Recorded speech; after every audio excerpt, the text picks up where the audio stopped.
नमस्कार साथियों, आप देख रहे हैं मेरा यूट्यूब चैनल अकाउंट समाधान। आज की वीडियो में बात करेंगे नया जो जीएसटीआर रिटर्न के लिए फॉर्म आया है उसके बारे में। वीडियो में वन बाय वन इसको समझने का प्रयास करेंगे। पूरा वीडियो ध्यान से देखिएगा और चैनल अभी तक सब्सक्राइब नहीं किया है तो चैनल को सब्सक्राइब करना ना भूलें। वीडियो अच्छा लगे तो लाइक और शेयर भी कर दें। समझते हैं कुछ पॉइंट्स में। जीएसटीआर 1A जो नया फॉर्म आया है ये क्या है, कैसे काम करेगा और आपको क्या वर्किंग इसमें करनी है। पहला पॉइंट है साथियों, व्हेन लाइव। अगस्त 24 पीरियड में लाइव हो गया है, यानी कि जो जीएसटीआर 1 आप जुलाई 2024 की फाइल करेंगे उसमें ये ऑप्शन है इनेबल हो चुका है। आज 11 अगस्त को मैं ये वीडियो रिकॉर्ड कर रहा हूँ। तो जुलाई 2024 की जो जीएसटीआर 1 को फाइल करने की डेट है वो है 11 लास्ट डेट। या तो आपने फाइल कर दी होगी या आप करने वाले होंगे। तो जैसे ही आप अपना जुलाई 2024 का जीएसटीआर 1 फाइल करेंगे तो जीएसटीआर 1A का फॉर्म है वो इनेबल हो जाएगा। दूसरा पॉइंट है साथियों कि ये किस पीरियड के लिए है और फॉर्म है वो काम कैसे करेगा। तो बेसिकली ये एक अमेंडमेंट फॉर्म है जीएसटीआर 1 की जो मिस्टेक्स है उनको रेक्टिफाई करने के लिए। Only for current period amendment, यानी कि अभी आप जुलाई 2024 का जो जीएसटीआर 1 फाइल कर रहे हैं उसमें यदि कोई आपने मिस्टेक रह गई है, कुछ गलत फाइल कर दिया है तो उसको आप रेक्टिफाई कर सकते हैं, उसको अमेंड कर सकते हैं जीएसटीआर 1A में।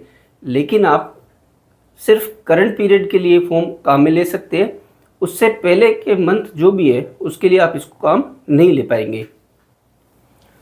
तीसरा पॉइंट है साथियों कि ये आप फाइल कर कब सकते हैं।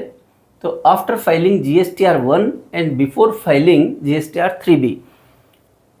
चूंकि ये अमेंडमेंट फॉर्म है जीएसटीआर 1 का, तो ये जीएसटीआर 1 जिस महीने की आपने फाइल कर दी है उसके बाद ये आप अमेंड कर सकते हैं उस फॉर्म को। तो जीएसटीआर 1 को फाइल करने के बाद उसको अमेंड करने के लिए जीएसटीआर 1A फॉर्म है। तो जीएसटीआर 1 फाइल करने के बाद आप इसको यूज़ कर सकते हैं। लेकिन जब तक आप अपना जीएसटीआर 3B उस महीने का फाइल नहीं कर देते तब तक ही आपके लिए ऑप्शन इनेबल रहेगा। जैसे ही आपने अपना उस मंथ का जीएसटीआर 3B रिटर्न फाइल किया उसके बाद ये डिसेबल हो जाएगा ऑप्शन। उसके बाद यदि आप चाहें, जैसे मान लीजिए जुलाई 2024 का जो जीएसटीआर 3B है इसकी डेट है 20 अगस्त। 20 अगस्त के बाद आपके सामने कोई मिस्टेक आती है कि ये गलती से रह गया है तो आप उसको जीएसटीआर 3B फाइल करने के बाद मॉडिफाई नहीं कर सकते। इसके बाद है कि इसकी जो उपयोगिता क्या है साथियों। ये जो फॉर्म इंट्रोड्यूस हुआ है इसका बेसिक फंडा ये है कि अभी यदि किसी भी तरीके की कोई कमी अपनी जीएसटीआर 1 में रह गई है तो उसको अमेंड करने के लिए हमको वेट करना पड़ता है नेक्स्ट मंथ की जीएसटीआर 1 की फाइलिंग तक के लिए। लेकिन जब क्लाइंट अपना जीएसटीआर 2 भी देख लेता है, यानी कि 14 को, उसके बाद पकड़ में आती है कि ये बिल रह गया है या ये बिल गलत चढ़ गया है, तो उसको आप सेम मंथ में रेक्टिफाई कर सकते हैं। अब इसमें मॉडिफिकेशन क्या क्या पॉसिबल है। तो इसका पॉइंट है साथियों, except GST number any field can be modified. सिर्फ आप इसमें जीएसटी नंबर है वो मॉडिफाई नहीं कर सकते जीएसटीआर 1A के फॉर्म में। बाकी जितने भी मिस्टेक्स हैं वो इसमें मॉडिफाई की जा सकती है। भले आपने B2B सेल है उसको B2C में दिखा दिया है, B2C की सेल है वो आपने B2B में शो कर दी है। इस तरीके की मिस्टेक्स है वो आप इसमें ठीक कर सकते हैं। बिल के नंबर है, जो नंबर ऑफ डॉक्यूमेंट्स होते हैं उसमें आपको कोई मॉडिफिकेशन करना है।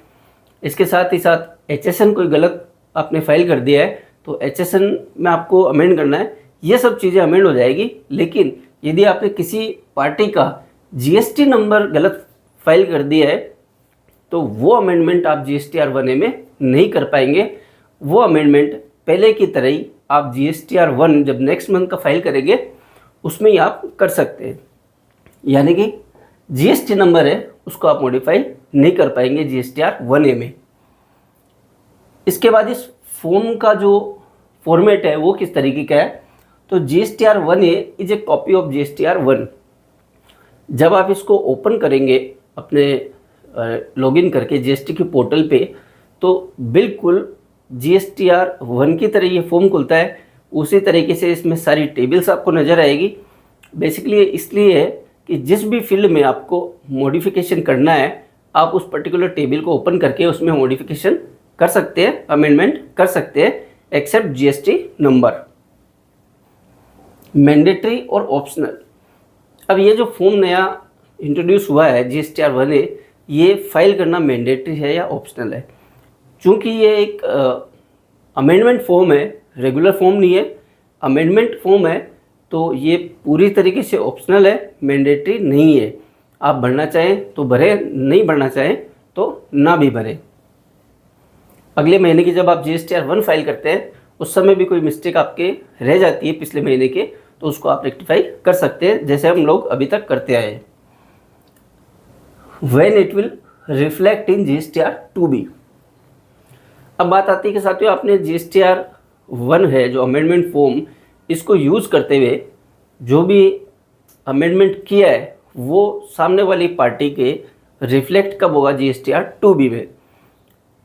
तो रिफ्लेक्ट ये उसी तरीके से होगा जैसे पहले हम GSTR1 में कोई अमेंडमेंट करते हैं और वो नेक्स्ट मंथ ही उसको दिखाई देता है GSTR2B में। तो GSTR1A के केस में भी वही होगा, सेम मंथ उसको रेक्टिफाई किया जा सकता है मिस्टेक को, लेकिन GSTR2B में सेम मंथ में वो रिफ्लेक्ट नहीं होगा। क्लाइंट के GSTR2B में अगले महीने का जो डेटा आएगा उसी के साथ क्लब होके ये वाला अमेंडमेंट है उसको दिखेगा। बेसिकली इसमें क्या है साथियों कि यदि कोई क्लाइंट बहुत ज़्यादा जल्दी करता है, मान लीजिए किसी क्लाइंट का आपने सेल किया है और उसका बिल है वो फाइल करने से रह गया है आपके GSTR1 में, तो वैसे लोगों को आप सेटिस्फाई कर सकते हैं अपना GSTR1A फाइल करके, सो दैट कि उनको आप ये बता सकते हैं कि आपका अमेंडमेंट जो भी है, मैंने अमेंडेड रिटर्न वो फाइल कर दी है और नेक्स्ट मंथ आपको दिख जाएगा। अभी तक क्या होता था कि जब आप नेक्स्ट मंथ की GSTR1 फाइल करते थे तब भी किसी तरीके का अमेंडमेंट आप कर पाते थे।